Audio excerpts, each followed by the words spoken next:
Buenos días, muy buenos días. Hoy es domingo 30 de abril. Y como siempre, un domingo sin estrés. Un momento de reflexión, una pequeña esquina que sacamos cada domingo para hablar de algún tema que sea de interés humano y vinculado al conocimiento. El tema que he elegido para esta fecha, desde el punto de vista de un análisis más reflexivo, menos informativo, menos noticioso, más criminológico y epistemológico. Es el tema triste, ¿no? La tragedia de Bonao, donde un señor mató a su esposa, a su concubina, a un vigilante privado, hirió a su hijo e hirió a dos personas más. Y entonces, este caso estremecedor en un pueblo pequeño provocó un verdadero desgarro y un asombro tremendo.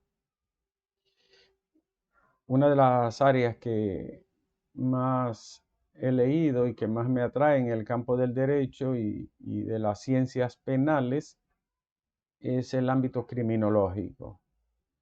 ¿Por qué la gente delinque? Y en el caso del homicidio o del asesinato, ¿por qué la gente destruye una vida? ¿Por qué el supremo ejercicio de la fuerza y de la agresividad culmina con la destrucción de una vida humana? Ese será en unos 10 minutos el tema que tocaremos hoy de forma muy sucinta para tratar de buscar la anatomía de este acto, la arquitectura de un crimen tan horrendo, tan brutal, tan sin motivo, realmente. Recuerden que cada domingo llegamos gracias a Francia A. Valois o Francia A. Brick. Ella es mortgage banker y puede asesorarle para su préstamo hipotecario, sea de primera vez o usted quiera renegociarlo para comprar su casa, su apartamento, llamándole al 718-344-0819. En cualquier estado de la Unión Americana le puede asesorar. La gente que ha usado su servicio se siente muy satisfecho porque es una experta, más de 30 años de experiencia en el mundo de las hipotecas. Llame a Francia y le va a ayudar de manera muy consecuente. También gracias a la cooperativa Vega Real, que es una marca país y un ejemplo nacional. La cooperativa decana de las cooperativas dominicanas, la Vega Real, 40 años al servicio de sus afiliados y la nación. Carlos Julio Campuzano Arias, de 58 años de edad, tenía dos familias y la tenía en el mismo lugar, es decir, en la misma jurisdicción, en el pueblo de Bonao y en un barrio llamado Los Solares de Villa Liberación. Este hombre que tenía como trabajo vigilante privado, trabajaba en una empresa donde era guardián de esa compañía. Carlos Julio tenía su esposa, su familia, sus hijos, me dicen muy decente, muchachos buenos, una madre excelente, y también tenía una compañera sentimental con la que también había procreado otra familia. ¿Cómo lo hacía? Propio de un modelo social donde al hombre se le toleran cosas que para la mujer es una mancha, ¿no? Y es una de las características que tiene el machismo cerval, ancestral, lo que para el hombre es una celebración callada, para la mujer es un oprobio.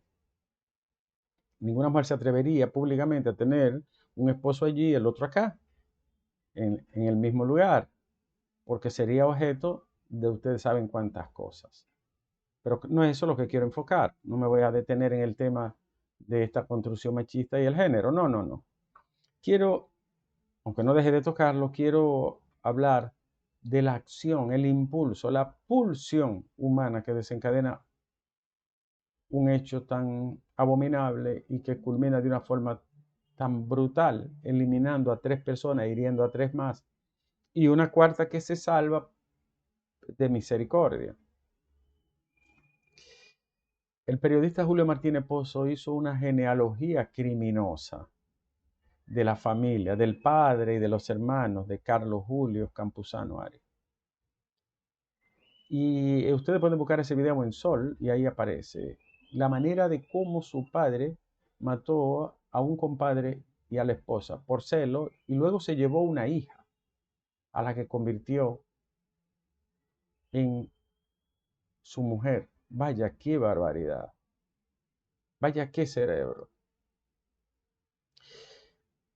Los hechos de Bonao guardan una relación directa con esa genealogía que describió Julio Martínez Pozo. A él los créditos. Yo había escuchado la versión, pero no tenía los elementos. Él hizo un verdadero diagrama, ¿no?, del árbol genealógico criminal. Los hermanos, son 3 hermanos y el único que no había dado muerte a su esposa o compañera era este. Ya los otros 2 habían hecho lo mismo. Entonces la pregunta es, ¿cómo ocurre esto? ¿Hay un gen dominante que impulsa, que empuja al acto criminal? ¿Puede la criminología de forma tradicional, la criminología básica, convencional, dar una explicación de esto? La criminología como ciencia del crimen. Se quedaría muy corto, tendría que buscar ramas de la antropología, de la neurociencia y de la psicología forense, entre otras. ¿Por qué? Señores, porque hay un patrón conductual hereditario. ¿Es coincidencia? No lo creo. Es un asunto de temperamento, que es el rasgo de la personalidad que viene de fábrica desde los genes de nuestros antecesores. Es lo más probable. Un análisis cabal de ese cerebro con resonancia magnética funcional y luego un análisis de todas las áreas anatómicas cuando fallezca, ¿arrojaría algún dato? Muy probablemente. ¿Cómo estaría su zona de la corteza prefrontal? Corteza prefrontal, aquí, donde está la moral, donde está el arrepentimiento, donde está la conocibilidad de la culpa. Ventral, anterolateral, anterior, neocortes, corteza frontal, la parte más moderna, la última parte en evolucionar y madurar del cerebro humano, donde está la toma de decisión. Aquí es que decido si lo hago o no lo hago. ¿Por qué? ¿Y cuándo se anula esta parte? Cuando predomina la posterior. ¿Cuál? El sistema límbico. ¿Y qué es lo que es el sistema límbico? Dentro de la composición del sistema límbico hay un paquete especializado de núcleos neuronales que se llama la amígdala cerebral. ¿Y qué es la amígdala cerebral? Un paquete que está en la base del cerebro vinculado a las porciones más antiguas del paleocerebro, del cerebro antiguo. ¿Y qué pasa en la amígdala? Donde se procesan las emociones humanas. ¿Cuáles emociones? La ira, la rabia, el rencor, el odio, el asco, la tristeza, la alegría, el placer, el dolor intrínseco. Wow. ¿Y qué ocurre entonces? Que cuando aquella actúa y se sobrepone mandando señales a esta y esta no tiene capacidad, la porción anterior termina anulándola. Entonces ese circuito cierra para dar paso al instintivo, al maquinal, al antiguo. ¿Y quién actúa? El inconsciente. Una barrera entre el inconsciente y el consciente humano. Es decir, entre la conciencia y la parte automática, neurovegetativa se llama. Neurovegetativa porque son funciones que se realizan de manera automática. Sería una formación de fábrica genética, de origen, de nacimiento, innato. No lo sabemos, no tenemos los datos. Sería un patrón conductual, cultural, sociológico, antropológico de que en mi familia no se acepta eso. Y la que me falte o la que me conteste o la que de alguna manera me desobedezca, se va de este mundo. Puede ser también, o una mezcla de los dos. ¿Por qué? Porque la personalidad humana, y lo he tratado otras veces, la personalidad está compuesta por el temperamento. El rasgo poderoso del temperamento que es genético, biológico, biogenético, neurobiológico. Viene de fábrica. El carácter, el temperamento un 98%, 99% viene de adentro, de la herencia de los padres, de la madre, de los tíos, de los abuelos. El carácter, 98% es externo, de la vida, del ambiente, de con quién me junto, de la casa, de la escuela, de la iglesia, de los amigos, del amigo, del patrón, del cura, del líder, de los medios de comunicación, del mundo externo. Y finalmente esas dos columnas, temperamento, carácter, entonces tienen como un intermedio, ¿no? Más, que es como un cemento que conecta, que produce el yo, el ego. El ego. Generalmente esos sujetos con la característica señalada, ¿no? Gruesa, sí, tienen un ego a veces del tamaño de un grano de azúcar y otras veces del tamaño del sol. No es un ego estable y vamos a decir estándar, ¿no? No, no, no.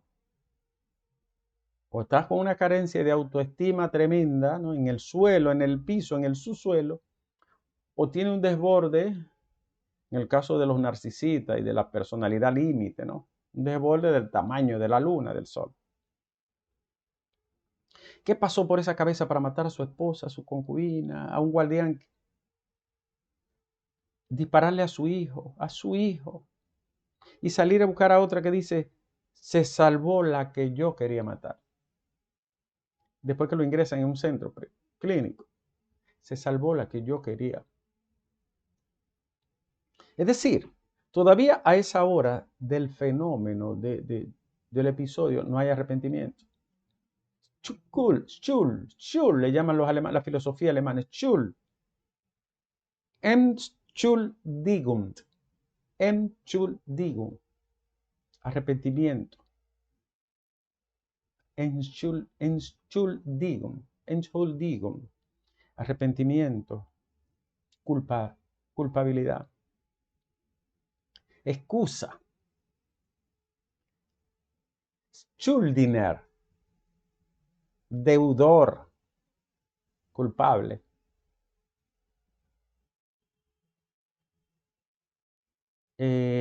No hay arrepentimiento, no hay sensación de culpa, contrición, empatía. Borrado los ángulos de la generosidad, de la compasión humana, que hemos tratado tantas veces aquí en estas discusiones, en estos conversatorios cortos. ¿Qué pasó ahí con la oxitocina? La de la solidaridad y el amor. No lo sabemos. Habría que medirlo, ¿no? Se puede medir, eso se mide en sangre y se sabe qué cantidad hay. Adrenalina, serotonina.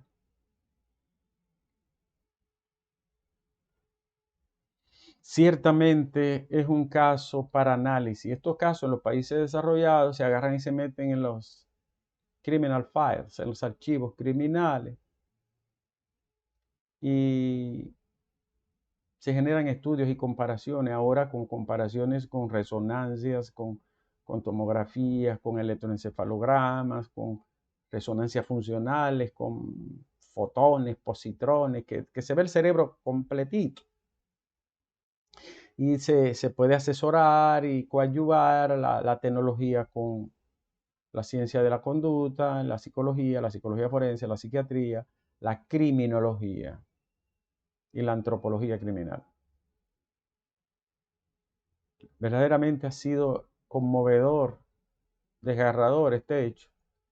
Pero señores, si esa empresa, si el Estado, si la ciencia hubiese determinado una prognosis de él, un análisis anticipado, muy probablemente no le dan ese trabajo porque su padre mató, su hermano mató, el otro también, y solo quedaba él por hacer lo mismo. En definitiva, en el mundo de la ciencia, esto es para un caso para análisis profundo. Hay una mezcla también de machismo naturalmente. Fíjense cómo él está orondo con sus dos esposas. Y fíjense cómo a la que yo quería matar, a la que yo quería. Es decir, el Entschuldigung, el arrepentimiento no existe. Carente de empatía, predominio del cerebro viejo, borramiento del espacio moral y humano, de la ética, de la comprensión y del amor por el otro, muy probablemente. Lo cierto es que estamos en presencia de una monstruosidad. Así llegamos al final de este Domingo Sin Estrés. Gracias por acompañarnos. Recuerden que estamos aquí gracias a Francia Abric o Francia Avalois y Mortgage Banker, y puede asesorarla en su préstamo hipotecario. Si usted la llama al 718-344-0819 y ella le va a ayudar en cualquier estado de la Unión Americana. Gracias también a la Cooperativa Vega Real, marca país y ejemplo nacional. Nos vemos lunes, Dios mediante.